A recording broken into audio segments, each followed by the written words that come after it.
여러분, 지난주에는 무척 더웠죠. 후덥지근하고, 이 습기 때문에 더 덥게 느껴졌던 그런 한 주간이었던 것 같습니다. 그런데 우리는 이 사계절이 뚜렷한 나라에서 이렇게 살아가는데요. 사실 이건 하나님이 우리에게 주신 큰 은혜고, 이런 지역에, 이런 나라에 우리가 살아가고 또 태어난 것, 여러분, 하나님 준 축복인 줄로 믿습니다. 1년 내내 무더운 나라도 있어요. 어떻게 살까? 여러분, 한 달 정도도 이렇게 덥고 막 이렇게 해서 짜증나고 막 힘든데 1년 내내 이렇다면, 또 어떤 데는 가면은 1년 내내 춥잖아요. 내내 춥습니다. 영국 같은 그런 나라는 가면은요, 1년에 햇빛이 쨍하고 햇빛 나고 막 산뜻한 날은 한 2달 정도밖에 안 돼요. 나머지 우중충하고 침침하고 늘 안개가 자욱하고. 네, 그렇습니다. 여러분, 하나님의 이 창조는 저는 그렇게 생각합니다. 우리가 이 자연을 보고 계절을 지나면서 하나님의 창조와 하나님의 어떤 이런 모든 우주와 삼라만상을 이 주관하시는 하나님의 섭리 속에서 그분의 솜씨는 참 놀라운 솜씨죠. 완벽한 하나님의 창조의 아름다운 세상을 우리가 보고 누리고 우리가 살아갈 수 있습니다. 그런데 사람들은 그럼에도 불구하고 이걸 잘 느끼지 못하고 더 이쁘고 더 아름답게 만들기 위해 가지고 인공적으로 뭘 이렇게 자꾸 파고 세우고 이렇게 함으로 자연을 훼손하고 파괴하기도 합니다. 인간의 욕심이 있죠. 자연과 더불어 하나님이 창조한 그 세계 안에서 남자와 여자와 남녀노소가 같이 더불어 이렇게 사랑하고 섬기면서 하나님을 노래하고 찬양하고 그분을 기뻐하면서 살아가는 것이 우리의 본분이고, 그런데도 우리의 욕심이 좀 지나치는 것 같습니다. 가끔 우리가 아주 호화로운 별장에도 가보고 또 만들어 놓은 정원도 우리가 이렇게 봅니다만은 처음에는 와 정말 아름답다 놀랍다 그러다가도 며칠 지나고 나서 또 다음에 보면은 그냥 좀 실정이 나고 그렇습니다. 무슨 말인가 하면은 자연도 자연 그대로 그냥 그 아름다움이 있고 좋은 것이라는 얘기입니다. 여러 사람의 지혜가 아무리 뛰어나도 하나님의 지혜와 지식과 어떻게 견줄 수가 있겠어요? 로마서 11장 33절을 보면은 깊도다 하나님의 지혜와 지식의 이 풍성함이요 그랬습니다. 깊도다 하나님의 지혜와 지식의 그 부요함과 풍성함. 우리 인간이 헤아릴 수 없다는 거예요. 그런가 하면은 이 고린도서 1장 25절을 보아도 이런 말씀이 나옵니다. 하나님의 어리석음이 사람보다 더 지혜롭고 하나님의 약하심이 사람보다 더 강하다는 겁니다. 여러분 믿으십니까? 하나님의 지혜와 지식. 우리의 인생 가는 길도 우리가 다 몰라요. 모릅니다. 전혀 모르죠. 내일도 모르게 우리가 지혜물 받았고 우리가 할 수 있는 일이 있지만 어떻게 보면 할 수 없는 일, 감당할 수 없는 일, 이런 것도 있구나. 이런 일도 얼마든지 우리의 삶 가운데 또 생겨나기도 하거든요. 여러분, 지혜와 지식이 풍성하신 하나님, 그 강하시고, 그 능하시고, 여러분 그 하나님을 붙드시고, 그 하나님을 힘으로 삼고, 여러분 그분 안에서 여러분의 삶이 승리하는 삶이 되어지시기를 바랍니다. 우리가 신앙생활을 하고 있는 사람들입니다. 우리가 신앙생활도 그렇습니다. 사람들에게 보이려고 여러분 억지로 그러지 말고, 여러분 하나님은 우리의 마음 중심을 하나님은 보시는 분입니다. 내 모습 이대로 주님 앞에서 나를 내어놓고, 여러분 부족하면 부족한 대로, 사람들은 외모를 보고 뭐 이것 보고 자꾸 그러지만 그것 좀 너무 우리가 의식하지 말고 하나님께 나아가는 이 순수한 마음, 깨끗한 믿음, 내 모습이도록 주님 앞에서 어린아이 같은 그 풋풋함이 오늘 우리 모두에게 있어야 할 줄로 믿습니다. 여러분, 고린도 교회가 이런 부분들이 있었습니다. 고린도 교회는 참 좋은 교회였어요. 그런데 이 고린도 교회는 또 문제도 꽤 많았던 그런 교회입니다. 첫 번째 문제가 뭐예요? 우리가 아는 것처럼 파당을 많이 지었습니다. 나는 바울파다, 나는 아볼로파다, 아니 나는 예수님의 수지자인 게바파다. 뭐 그렇게 사람을 파로 그렇게 나누는 나는 그리스도파다, 예수파. 심지어 막 이렇게도 하고 말입니다. 젊은 목회자가 좋다. 나는 그래도 좀 그래도 지긋한 경험 많은 바울이 좋다. 뭐 이렇게 하면서 이 고린도 교회 안에 이런 어떤 분쟁과 파당도 많이 있었습니다. 그런가 하면 고린도 교회는 성령의 역사도 굉장히 강력했던 그런 교회였어요. 은사도 많이 임하고 많은 여러 가지 은사들이 교회 안에서 그런 체험한 사람들이 그런 은사를 사용하고 있었습니다. 그러나 이런 은사를 사용하고 이 성령의 역사하심에 대한 이 이해를 잘못하고 오해가 되는 것 때문에 잘못 사용해서 오히려 그것을 자랑하고 내가 받은 은사는 이런 큰 은사고 좋은 은사고 네가 받은 것은 그렇고 그런 은사니까 이렇게 무시하고 그래서 여러분 교회 안에 막 질서가 흐트러지고 막 이런 일이 고린도 교회 안에 있었던 것입니다.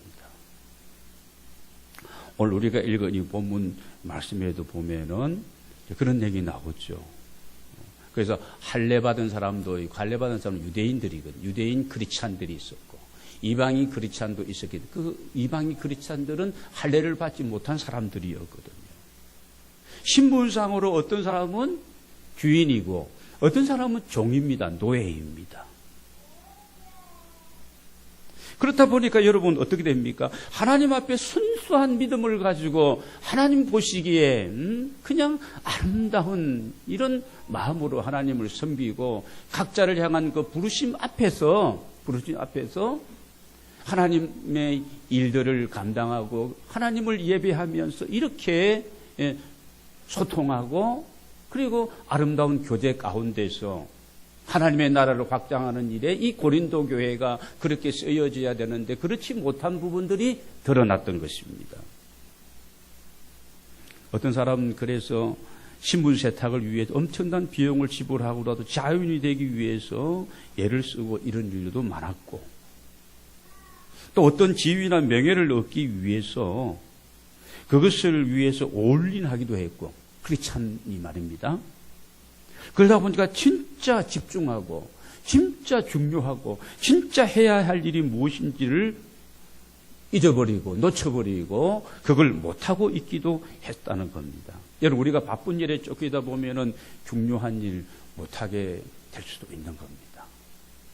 너무 여러분 사업과 여러 가지 세상의 일에 너무 막 바쁘고 쫓기고 그리 집중하다 보면은 하나님 앞에서 우리가 영의 양식으로 매일매일 접하는 것이라든지 하나님 앞에 우리가 기도하는 시간이라든지 내게 주어진 직분과 지림을 따라서 주님의 일을 감당하는 일들을 자칫 우리가 소홀할 수 있고 친구를 너무 좋아하다 보면은요 내 인생을 사는 게 아니라 누구 인생을 살아요? 친구가 나오라 만나자 먹자 뭐 이렇게 하다 보면 따라다니다 보면은 친구의 인생 남의 인생을 살기도 한다는 것입니다.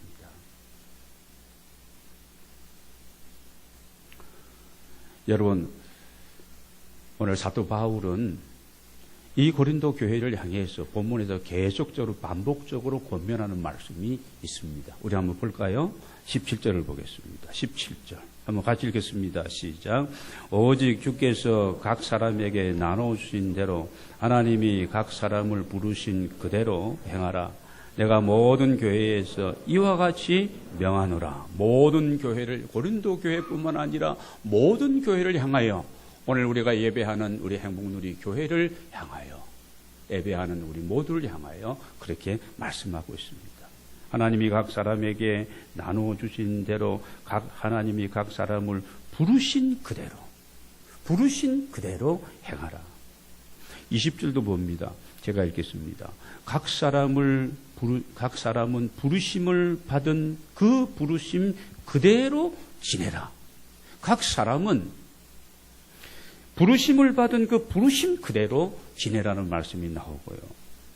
여러분 24절도 우리 같이 한번 읽을까요? 시작.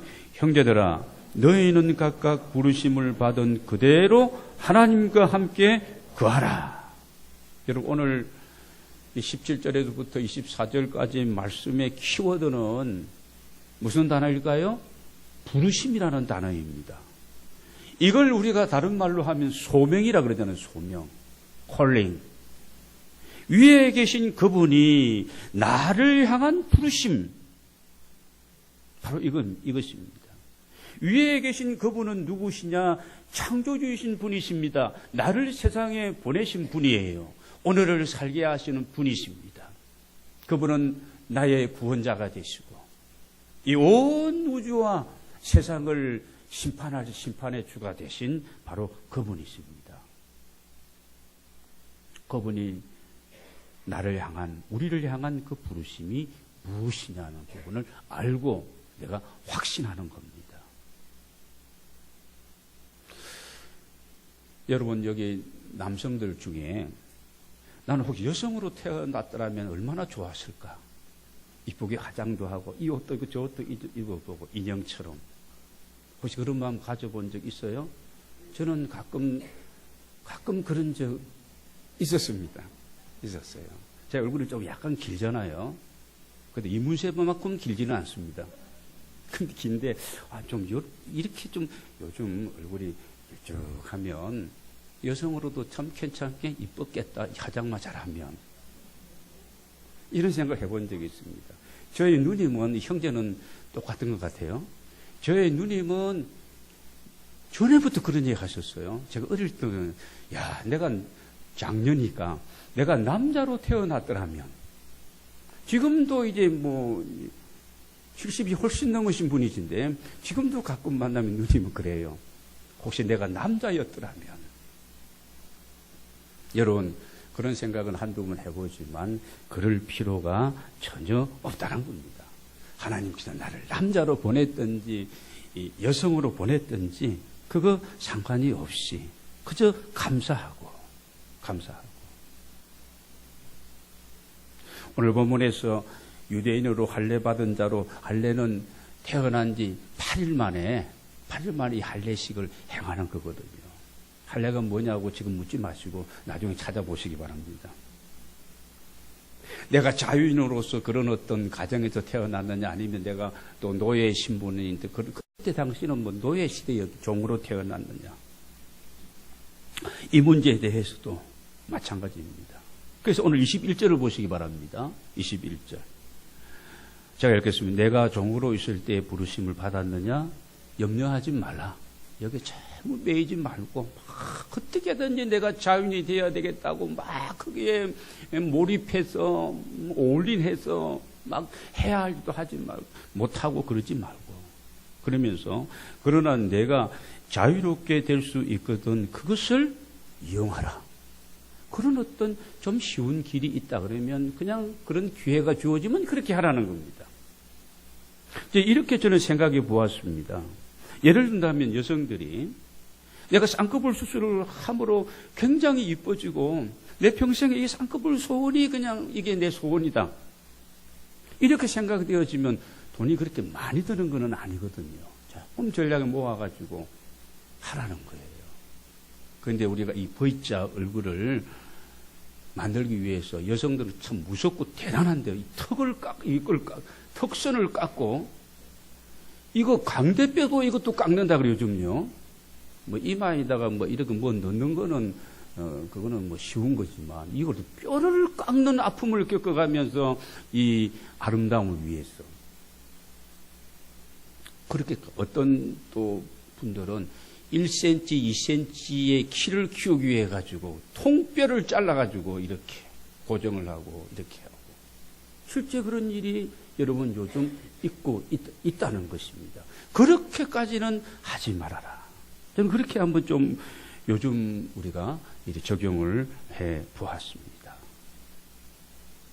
다시 말씀드립니다. 나는 할례자이냐? 나는 자유인이냐? 그래서 우월하고 자만하고 그러지 말고, 내가 부유한 좀 사람으로 부자로 그렇게 내가 부름 받았느냐, 아니면 경제적으로 좀 어렵게 내가 부름을 받았느냐, 내가 많은 거 가진 것 때문에, 남들이 갖지 못한 가진 것 때문에 그렇게 거만하고 그러지 말고, 없는 사람을 무시하지 말고, 또 어렵다고 너무 낙심하지 말고, 영적으로 믿음에 부유한 것은 세상에 어떤 것보다도 부유한 것보다도 더 큰 재산이잖아요. 그렇지 않습니까? 그러니까 그것으로 감사하며 부지런함과 성실함으로 그렇게 살아가라. 억지로 부하려고 그렇지 않니, 수단 방법을 가리지 않고 세상적인 어떤 이런 사람들처럼 그런 방법으로, 그런 과정으로 욕심의 노예가 되어가지고 그러려고 그렇게 하지 말아라 말씀하고 있습니다. 여러분, 결혼의 문제도 마찬가지입니다. 결혼을 하는 게 좋으냐, 안 하는 것이 좋으냐, 이 부분에 있어가지고 부모의 입장에서는 다 자녀들이 결혼하기를 원하겠죠. 그러나 바울은 이 부분을 정리합니다. 독신의 은사가 있어서 내가 독신으로 살아가면서 내가 하나님을 위해서 내가 살아가는 것이 좋겠다. 이런 분들은 혼자 살아도 좋다. 왜 시집 안 가느냐? 자꾸 그렇게 지긋한 노처녀들에게 얘기하는 것은 신뢰가 된다는 거예요. 결혼을 하고 싶은 마음이 간절하다. 그러면 나이와 관계없이 결혼하라는 것이고, 사별을 하였다면 재혼도 하라고 그렇게 정리해주고 있습니다. 그렇습니다. 위에서 그분이 나를 향한 그 부르심의 소명을 따라서 그 부르심, 이 창조주 하나님과 나와의 관계 속에서 나는 누구이고 나는 무엇을 위해서 살아야 하는가, 이 이유와 목적과 이 사명을 우리가 찾고 여러분 확신하는 거예요. 여러분, 인생이 달라지게 되어집니다.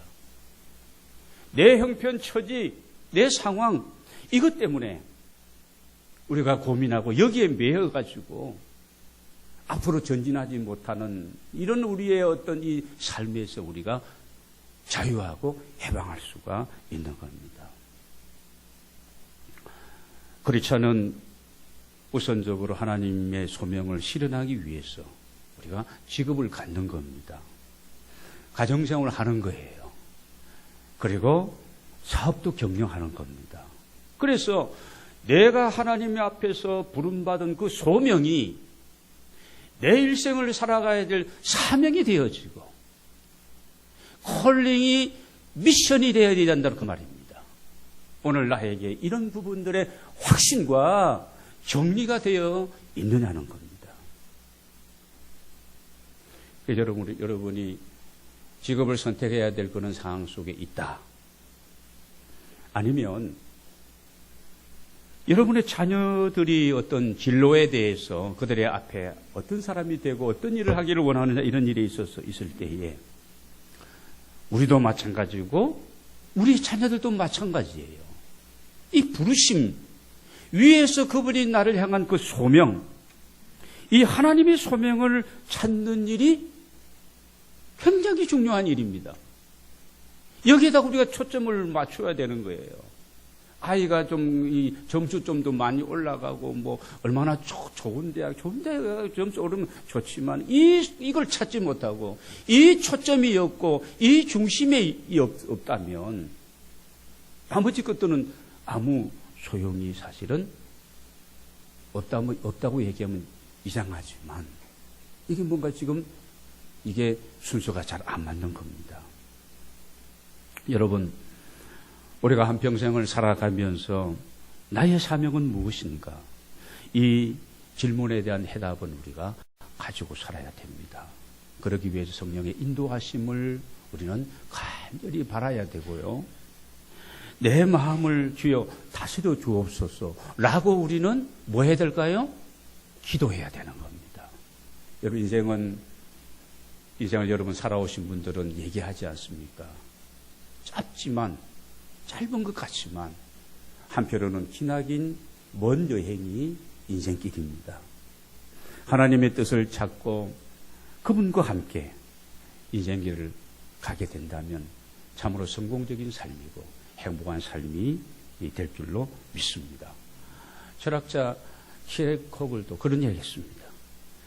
내게 절실한 것은 무엇을 알아야 하는 것이 아니라는 겁니다. 내게 진짜 절박한 일은 무엇을 더 많이 아는 것에 있는 것이 아니고 무엇을 해야 하는가를 뚜렷이 정립하는 일이라고 그런 얘기를 했습니다. 여러분, 오늘 우리가 그리스도인으로서 내게 주인 은사가 무엇인지 아는 것도 중요합니다. 모르면 하나님께 알려달라고 보여달라고 우리가 기도해야 되는 겁니다. 그리고 그 은사와 그 재능과 내게 주어진 달란트를 따라서 내가 직업을 갖고 하나님을 위해서, 이웃을 위해서 여러분 아름다운 삶을 살아야 될 분들이 오늘 저와 여러분인 줄로 믿습니다. 사랑하는 여러분, 오늘 이 아침에 한번 우리 자신들을 확신해 보십시다. 나를 향한 그분의 부르심은 무엇이라고 생각하는지, 내가 부르신 그대로 행하고 있는지, 하고 있는지. 19절을 보겠습니다. 19절 같이 한번 읽겠습니다. 시작. 할례 받는 것도 아무것도 아니요 할례 받지 아니하는 것도 아무것도 아니로되 오직 하나님의 계명을 지킬 따름이니라. 그렇습니다. 무슨 얘기입니까? 중요한 것은 구원받은 하나님의 사람들이라면 하나님의 계명, 그 말씀을 따라서 내가 살아가는 것이 중요한 것이지, 할례 받은 사람이냐 할례 받지 못한 사람이냐, 우리로 말하면 그런 겁니다. 우리가 뭐 전통도 좋고 또 교리도 좋고 장로교냐 감리교냐 무슨 성결교냐 침례교냐 이런 것도 좋지만 더 그런 지역적인 것보다 거기에 시간 낭비하지 말고 하나님의 말씀, 하나님의 뜻을 따라서 그 부르심을 따라서 개인이 하나님 앞에 서게 되어지고 교회라는 공동체가 큰 건강한 공동체가 되어지고 한국교회가 이런 교파와 교리와 이런 장벽을 뛰어넘어서 정말 하나가 되고 성령의 하나 되게 하신 것을 힘써 지키며 연합과 일치, 오직 하나님의 나라, 이 말씀이 이 민족의 가슴 속에, 이 복음이 저 북녘 땅에도 온 열방에 흩어져 있는 180개, 90개국에 살아가고 있는 우리 한민족 디아스포라를 통해서,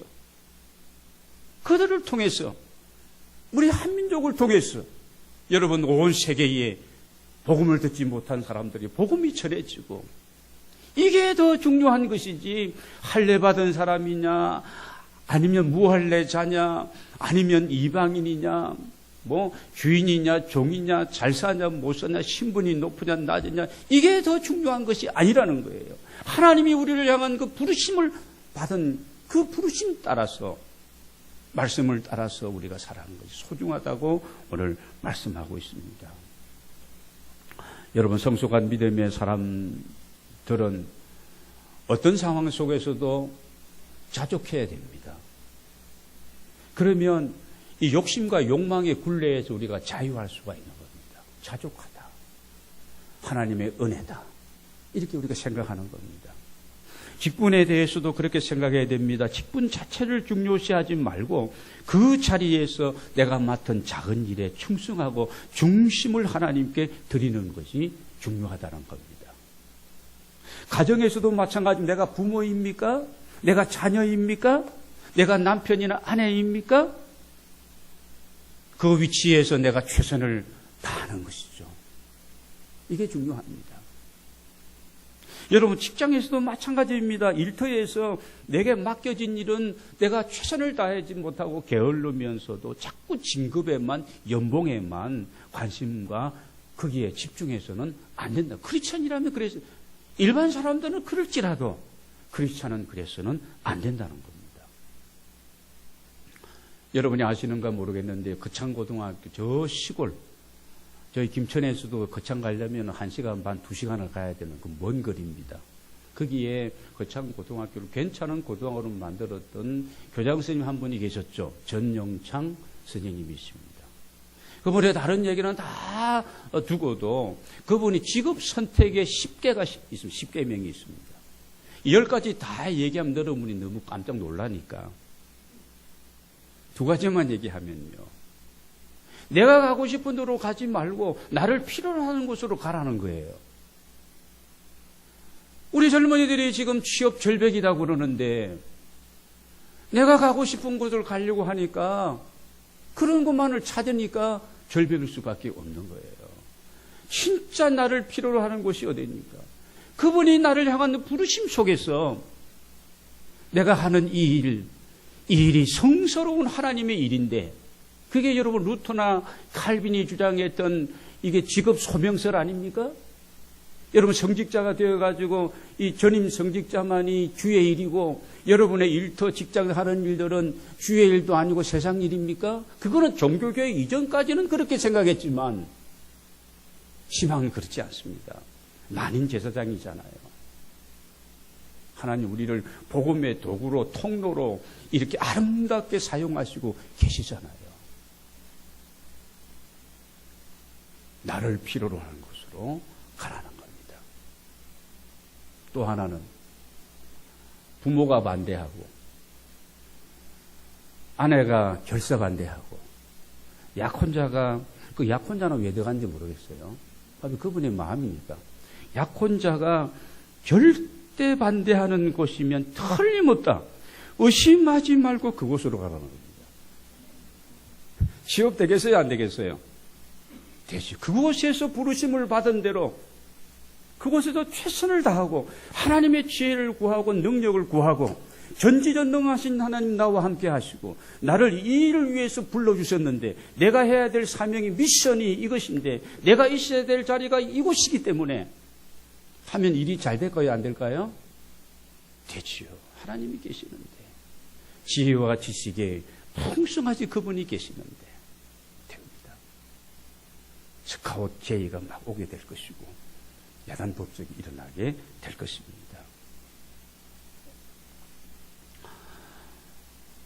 그러면 우리가 이렇게 질문하면 왜 크리스찬이 꼭 그렇게 살아야 됩니까? 그런 질문을 할 수가 있겠습니다. 23절 말씀을 우리 한번 다시 보겠습니다. 23절 같이 읽겠습니다. 시작. 너희는 값으로 사신 것이니 사람들의 종이 되지 말라. 이게 무슨 말이에요? 우리를 값을 지불하고 사셨대요. 여러분, 예수 그리스도께서 십자가의 그 보혈로 그 생명을 내어주시고 우리 죽을 자리에 대신 죽으시고 우리를 자유케 하기 위해서 대신 모든 지불해야 될 대가를 다 속량하시고 속죄하시고 오늘 우리가 하나님의 자녀 백성이 된 줄로 믿습니다. 이제는 우리는 누구의 종이에요? 그리스도의 종입니다. 예수 그리스도의 종이에요. 억지로 우리가 종이 된 것이 아닙니다. 차원에서 그 은혜와 그 사랑에 우리가 감사해서 감격해서 내 시간과 내 몸과 내 모든 재능을 다해서 주님을 예배하고 주님을 기뻐하고 주님의 뜻이라면 무엇입니까? 오늘 기도하신 집사님처럼 예수님이시라면 이 상황 가운데서 어떻게 하셨을까 생각하면서 일들을 대하고 사람들을 대하고 여러분 빛과 소금으로서 우리의 삶을 이 세상 속에서 살아가게 될 줄로 믿습니다. 여러분 24절 말씀을 우리 한번 다시 보겠습니다. 시작. 형제들아 너희를 각각 부르심을 받은 그대로 하나님과 함께 거하라.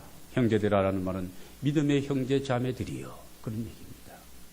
너희는 각각 부르심을 받은 그대로 하나님과 함께 거하라. 여러분 사람 중심으로 사람의 눈치 보고 사람 기분 맞추려고 사람의 종으로 절절매지 말고 환경에 매이고 이것에 매이고 저것에 취해서 그러지 말고 하나님과 함께 부르심을 받은 그 부르심대로 예수 그리스도의 종으로서 주님의 영광을 위해서 살라고 우리에게 권면해 주고 있습니다. 무엇을 먹을까, 무엇을 입을까, 무엇을 마실까, 이것만이 아니라 너희는 먼저 그의 나라와 그의 의를 구하라. 그래야만 모든 너희에게 더하여 주시리라. 오늘 주님 마태복음 6장 33절에서 말씀해 주셨습니다. 하나님이 왜 나를 택하시고 부르셨을까? 나에게 이는 성도라는 이름을 주시고 내게 왜 그런 직분도 주시고 내가 하는 그 일, 왜 그 직장으로 그 일을 내게 맡겨주셨을까? 나를 부르심의 그 목적을 이루시기 위해서, 그렇게 살아가기 위해서 여러분 하나님이 우리를 이렇게 택하시고 불러주신 줄로 믿습니다. 부르심에 대해서 여러분 확신하시길 바랍니다. 그리고 그 사명을 위해서 여러분이 전진하는 삶을 살아가게 되시기를 바랍니다. 그렇게 확신했는데도 여러분 잘 돼요? 잘 안 돼요? 잘 안 됩니다. 마음은 원이지만 육신이 약할 때가 많은 우리들입니다. 그래서 우리가 뭐 해야 됩니까? 깨어서 우리가 기도해야 되는 거예요. 중보해야 되는 겁니다. 우리가 우리 아이들을 생각할 때도요, 하나님이 내게 맡겨준 소중한 영혼들이다. 이렇게 접근해야 됩니다. 접근하고. 하나님이 왜 저 아이들을 우리 연약한, 부족한 우리 부부에게 저 아이들을 맡겨주셨을까? 하나님이 나를 향한 이런 목적이 무엇입니까?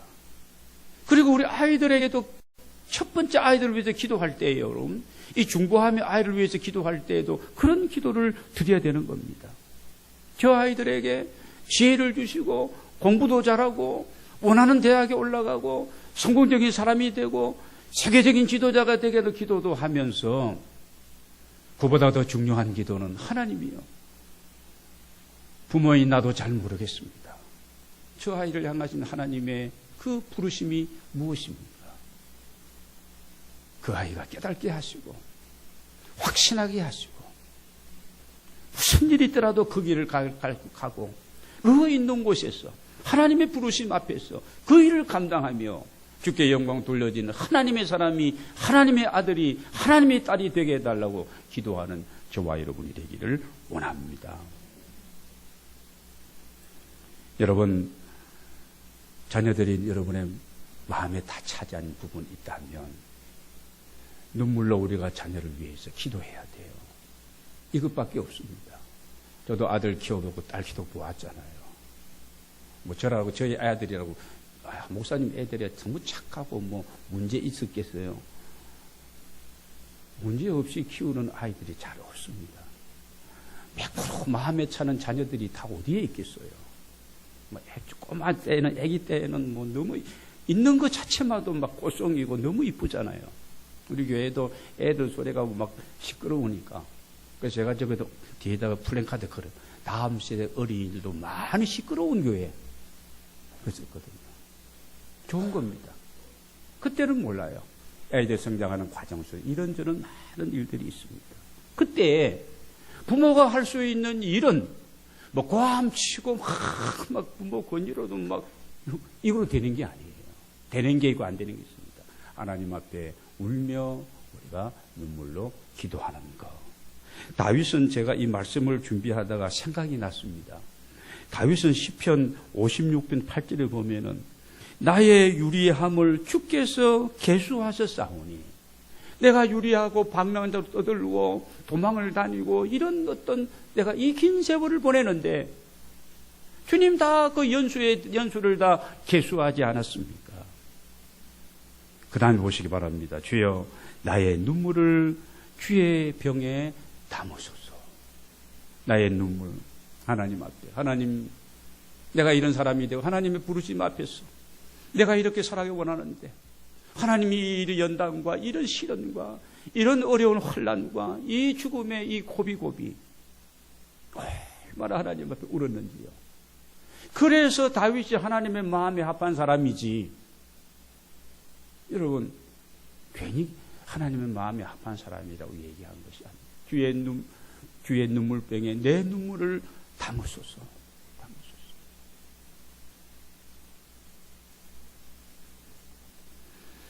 이것이 주의 책에 기록되지 아니하였나이까.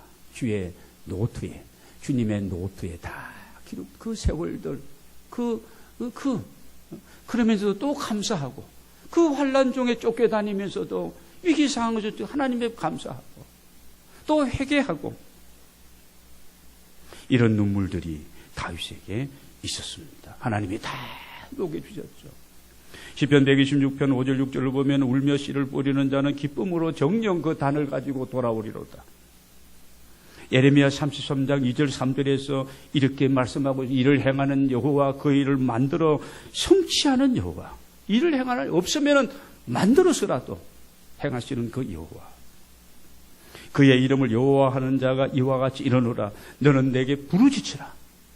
내가 너에게 응답할 것이다. 내가 알지 못하는 크고 비밀한 일, 우리가 어떻게 다 합니까? 우리가 우리 자녀들의 미래를 어떻게 보장합니까? 그렇잖아요. 보이리라. 크고 은밀한 일, 놀라운 일을 보이리라. 여러분, 응답하시고 허락하신 이는 새 일을 행하신 하나님이시지만은, 기도는 누가 해야 돼요? 따라하시고, 내가 해야 된다. 기도는 내가 해야 되는 거예요. 하나님 그런 하나님일 저 압니다. 그런 알지만, 믿지만, 그래도 뭐하라? 기도하라는 거예요. 간절히 부르짖어 기도해라. 응답 주시고, 회복 주시고, 치료해 주시고, 역사해 주실 것이라고 말씀하고 있습니다. 힘써도 안 되는 일, 애써도 안 되는 일, 울어도 안 되는 일, 참아도 안 되는 일, 어떻게 하라고요? 믿으라는 겁니다. 누굴 믿으라는 겁니까? 뭘 믿으라는 거예요? 스가랴서 4장 6절에서 여호와께서 말씀하시되, 이는 힘으로도 되지 아니하고 능력으로도 되지 아니하지만 오직 나의 영으로 되느니라. 하나님이 하시면 된다는 그런 말씀입니다. 여러분, 이게 바로 믿음입니다. 하나님의 영광을 위해서 여러분, 우리가 나를 향한 부르심이 무엇인지를 알고, 그 부르심에 감사하면서 지금 있는 자리에서 하나님 보시기에 여러분 아름답고 귀한 삶을 살아가는 저와 여러분이 되기를 원합니다. 주님이 기뻐 원하시는 삶으로 우리를 인도해 주실 줄로 믿습니다. 여러분의 가정 속에, 삶 속에, 여러분이 소원하는 모든 일들 속에, 이 부르심의 확신 속에서 그 일들이 하나님의 뜻과 일치함으로, 그리고 하나님의 역사를 이루어가는 일에 놀랍게, 귀하게, 아름답게 쓰임받는 은혜가 여러분과 함께 하시기를 주의 이름으로 축원합니다.